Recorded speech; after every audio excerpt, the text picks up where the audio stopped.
Plus de 15 000 participants réunis ce lundi soir au parc Ayarkon de Tel Aviv à l'occasion d'une cérémonie du souvenir alternative et controversée. Pour la 18e année consécutive, Israéliens et Palestiniens endeuillés, convaincus que seule la non-violence et la compréhension mutuelle permettront de mettre fin à des morts inutiles, ont partagé côte à côte leur chagrin.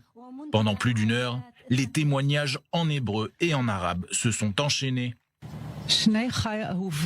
Mes deux frères aimés, Pinky et Yair Marnin, sont morts au combat lors de la guerre le 7 octobre 1973. Ils avaient 23 et 19 ans.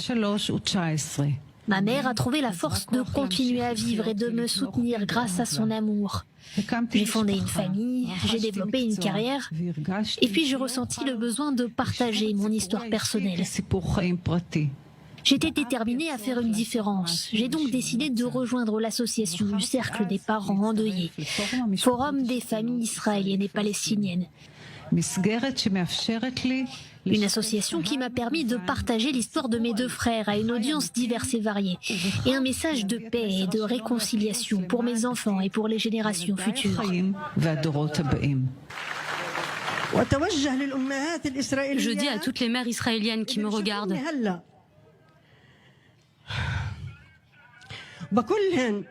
que nous partageons le même deuil. Notre peine est votre peine. Maintenant, plus que jamais, c'est important d'être ensemble afin de mettre un terme à l'effusion de sang. Ça suffit, c'est assez.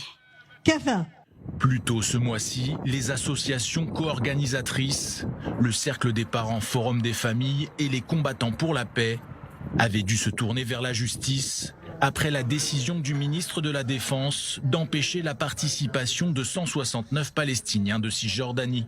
Motif invoqué par Yoav Gallant, la situation complexe en matière de sécurité dans la région. Mais la Cour suprême s'est rangée du côté des associations.